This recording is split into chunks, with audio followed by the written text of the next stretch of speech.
Hey guys, this video is in section. This is the third part of the video. Let's get into it. Hit the like button, the thumbs up. So let's go. Again, this is the interview between Genesis and Sean Davy Way. She shed light on a lot of things. She dispelled a lot of things. She opened up about her personal life from way back when to current, and also the relationship between her and Jaguar. Now, Jaguar said online that she was the one who sent help to Legina and to get Legina out of there. So I remember that when Jaguar said she sent help because she knows a lot of people all over Detroit.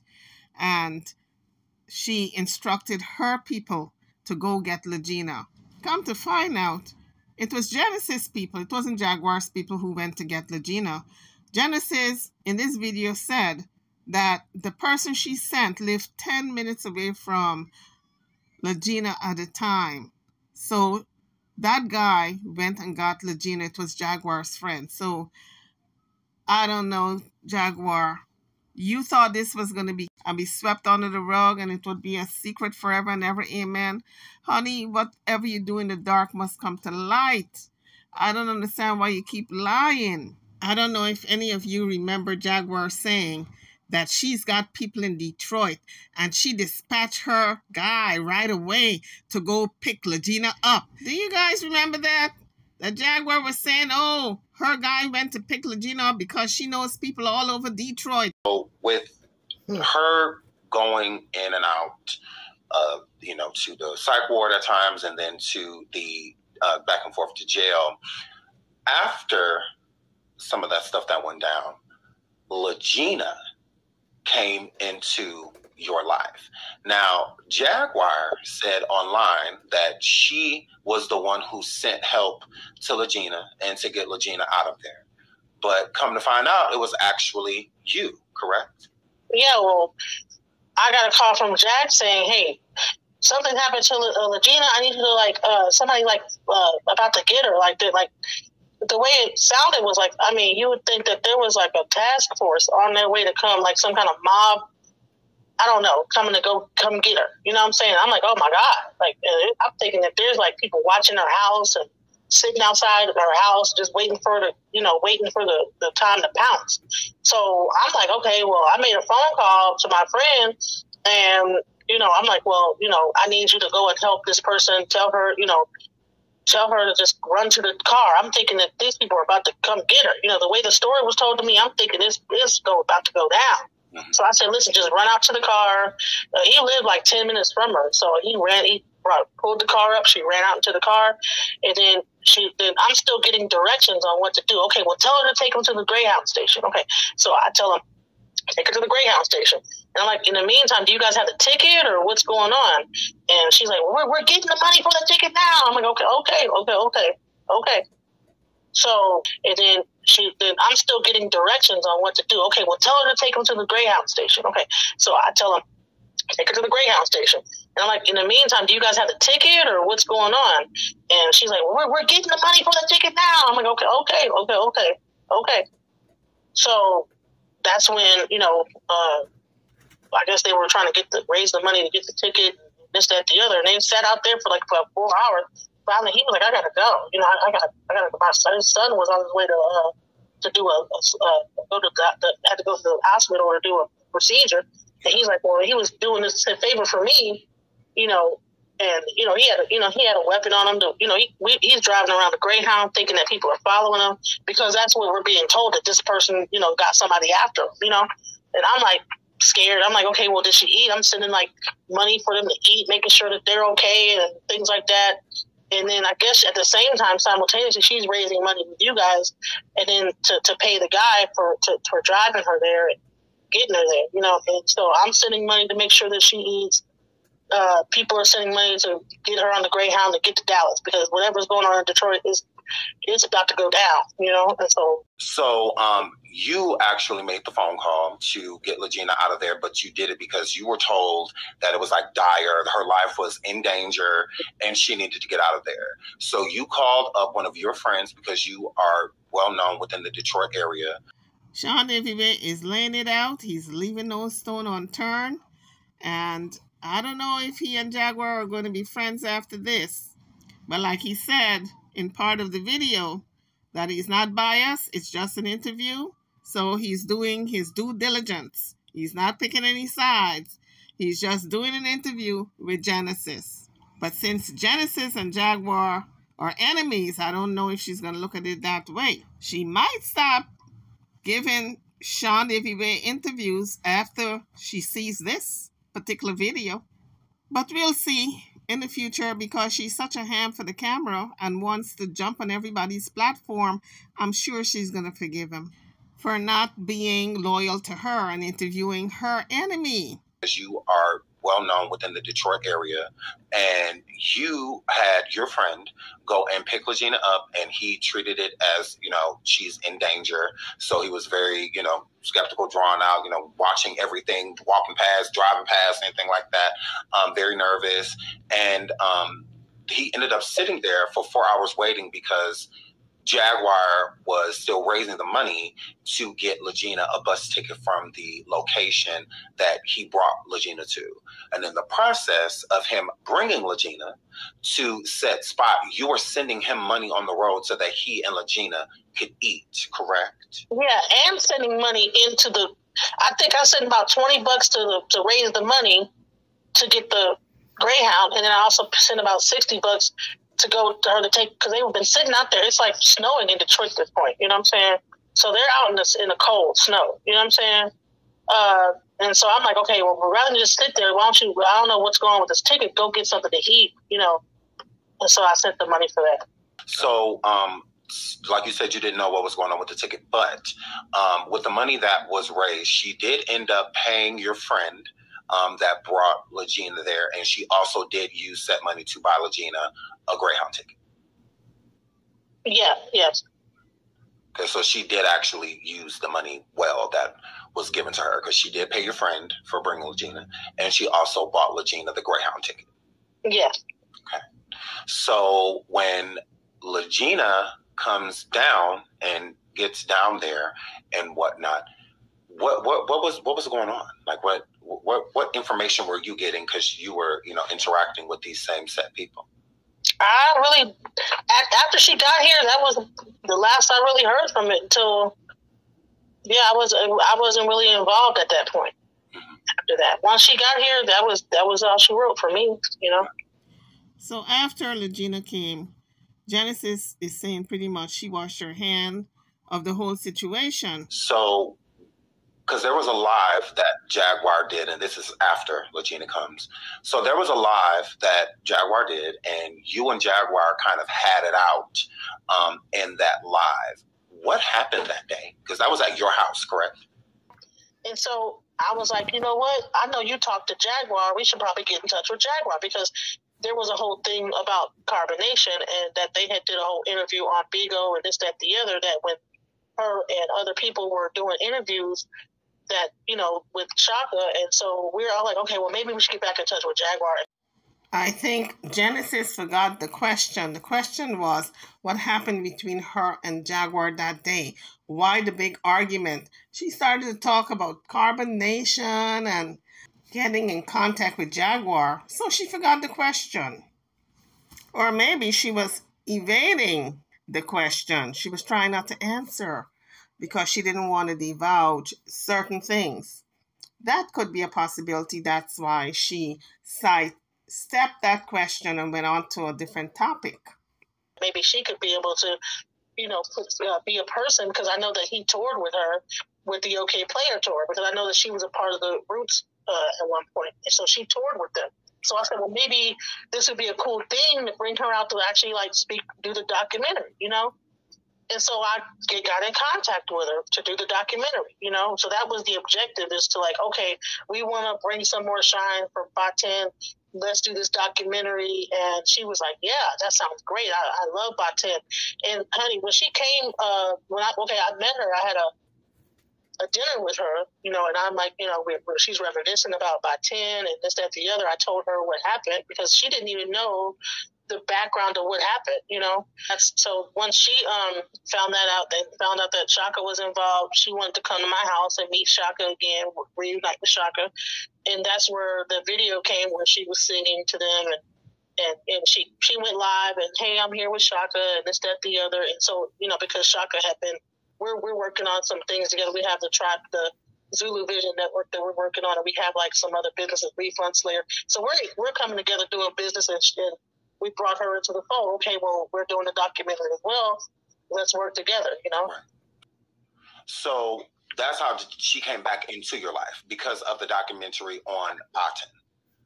This is what y'all were doing. And yes. Yeah, the whole that's for reconnecting with her. So I was still waiting for her to explain why she and Jaguar were screaming at the house. That was the original question, but I guess she forgot the question and went on to talking about something else. It was either she forgot or she was evasive. So would you like to give us a little detail on what happened? Because again, you're upset because she went on live yesterday and said that you basically killed your daughter's father. So, which was an artist named Baten that was in the group Slums Village. Yeah, so the first thing is that the reason why Baten ended up on so what happened is that I finally had worked with Baten to the point and got in touch with RJ, and I was like, man, you need to contact RJ and you need to get back with the group, do some work with them.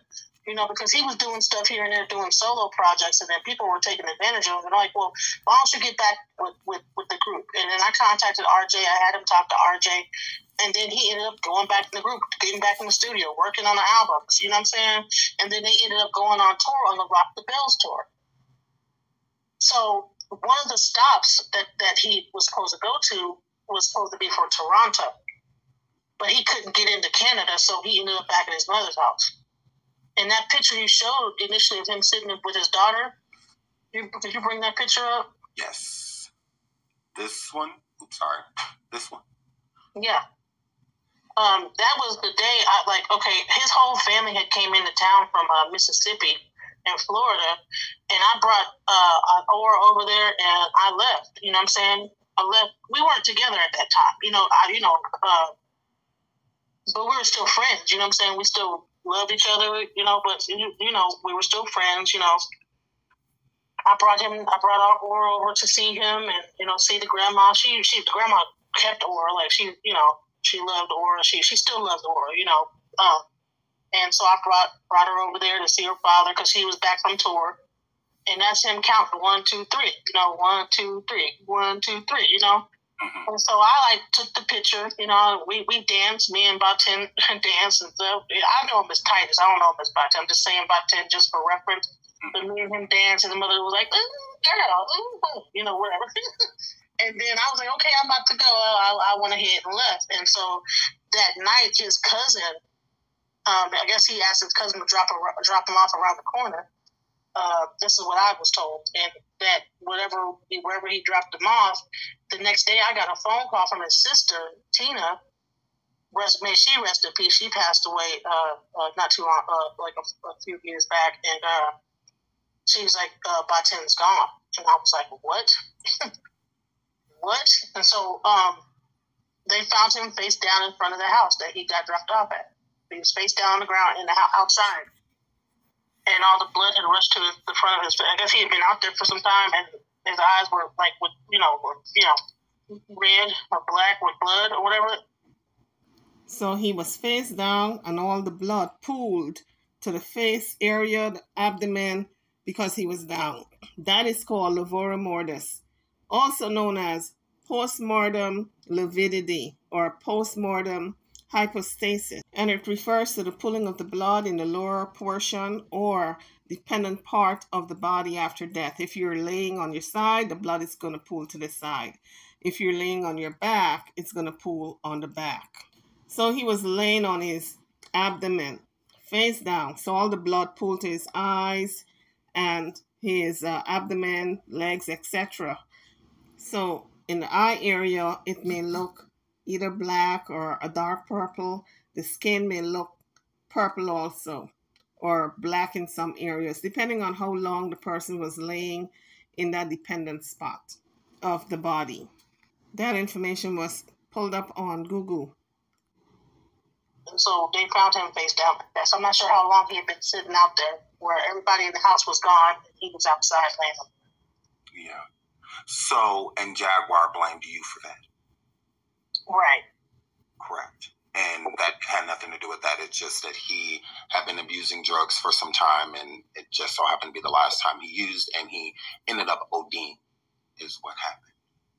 Well, at first they didn't know. It was no one knew what happened. You know, in the article, it said they had no idea what happened, and so later on, that was discovered what the law. Yeah, I guess they did an autopsy or something because even up to his when I actually had to go and identify the body with the family, they didn't know what the cause of death was, and then it took some time. I think it took almost like a year before they actually knew exactly what happened.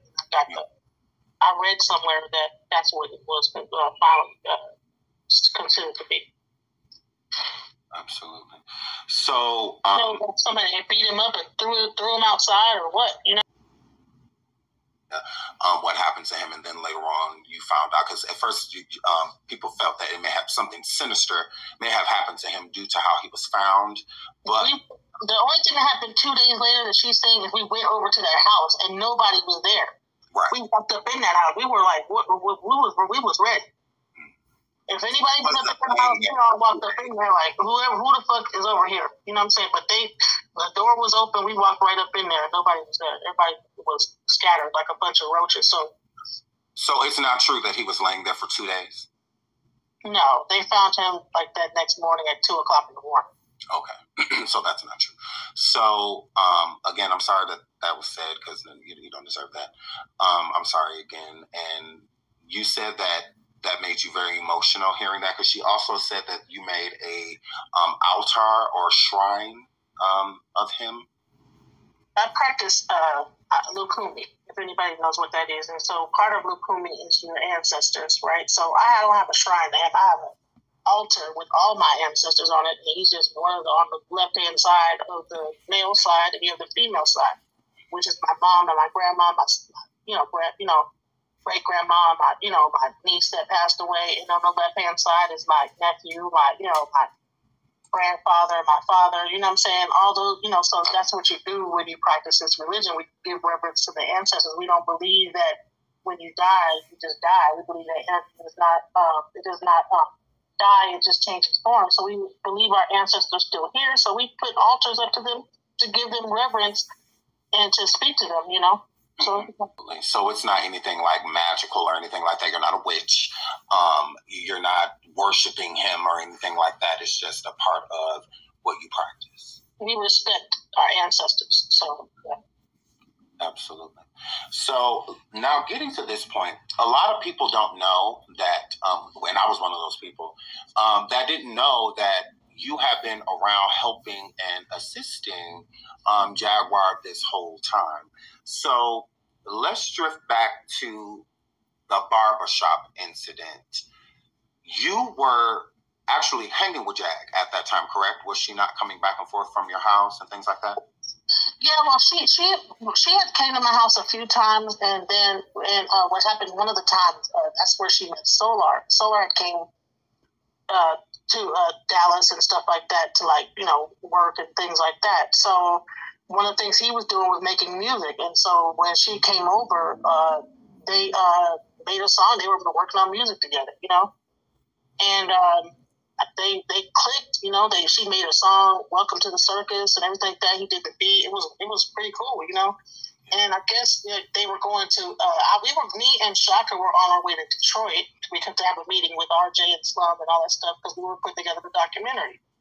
She asked Solar to go on the road with her to